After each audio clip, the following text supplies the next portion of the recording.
COVID Omicron edition. I'm tired of doing these videos, but we're back with the Omicron. It is Christmas, the weekend before Christmas, Christmas Eve weekend, the weekend before Christmas weekend.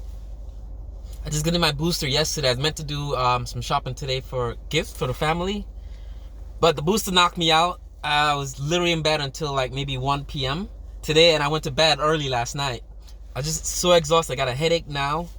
My daughter had her second jab and she's fine. She's running around the house, tearing up the place. But me, I'm like, it just knocked me out. It does feel like I have a sledgehammer, like someone hit me in the arm with like a sledgehammer baseball bat.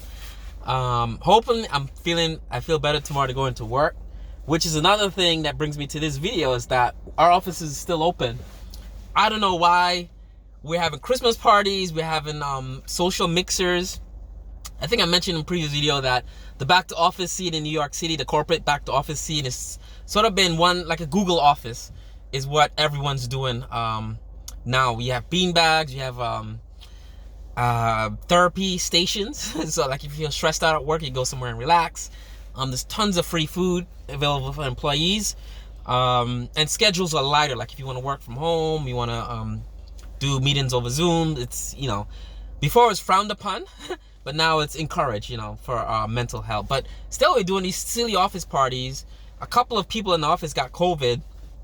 And it's not been officially announced. It's because I talk to people and email people. I'm like, oh, like, what are you doing home today? Like, got COVID. Went to a wedding last weekend. Like 90 people got COVID at the wedding. I'm just whatever. So either people either got COVID or they're just home quarantining because they've been in contact with people with COVID. And I'm like, what are we doing? Like, like Omicron hit South Africa, and I specifically said it, I might have said it in this video, you do not want coronavirus going to Africa and coming out of Africa, right? Africa is a place where the population is strong, virile. Everyone's already vaccinated for 20, 30 different things that would kill an American stepping off a plane instantly, would kill us instantly if you go to Africa. They're all vaccinated or immune to a lot of crazy shit over there. So for coronavirus to go in a population of fairly healthy people, because Africa's not a place you could really live or thrive if you're unhealthy or if you have like any sort of like chronic disease. Africa's not the place to live if you were sickly, right? So you have a population of strong, healthy people. Coronavirus goes over there, infects them, mutates in whatever way it wants to mutate, and leaves. The mutation coming out of a population like that I thought it would be more dangerous than it would be. But what they're saying is the mutation of Omicron is not more deadly, but it's more, it spreads quicker, easier. As we were seeing in New York, 21,000 people infected in a single day. It beats Delta and it beats the first variant record for a single day infection. And that's with the population being vaccinated. Most people I'm seeing on the road wear a mask. And it's still 21,000 people. So that tells you, like, this is no joke. Interesting tidbit. One of my Republican co-workers was saying, well, if it's not that deadly and if only vaccinated people are getting and spreading it, then I have nothing to worry about, blah, blah, blah. The problem with that is, right, I saw this be debated somewhere and someone dropped a math equation and it shut everyone up. It said Delta had like a 20% spread rate. Omicron has an 80% spread rate. Delta was more deadly, but Delta only spread 20%. So if you say there's a population of 100,000 people, right? And of the 100,000, 80,000 are vaccinated. Like say 50,000 are vaccinated, 50,000 aren't. So you say 20% of that population, mix it up, vaccinated and unvaccinated, it'll be like 20,000 people. Say all the vaccinated people died from Delta, right? That's still a small number. That's about 10,000 people out of 100,000 people, right? Omicron now, you're looking at 80% of the population that could get infected because it spreads that much deadlier. So you break it down, unvaccinated, vaccinated.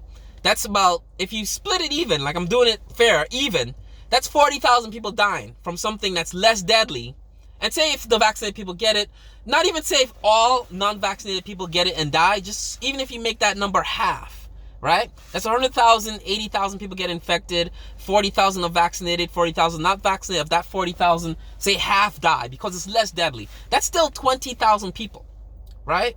In the same space of time, Delta would have spread and killed and infected and killed people.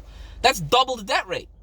right? And that's simple, basic math. That's not nothing fancy. That's not me cooking books or making the numbers work for me. Simple fucking math, right? But yet, oh no, it's not that bad. Omicron is killing less people. It's only the vaccinated people getting it. I'm not getting vaccinated. Simple maths, right? We don't agree with science anymore. We don't agree with maths anymore, right?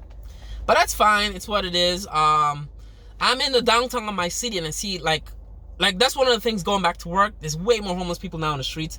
I'm in my downtown in Westchester, Yonkers, and it's crazy homeless people in the streets down here. I don't come down here much.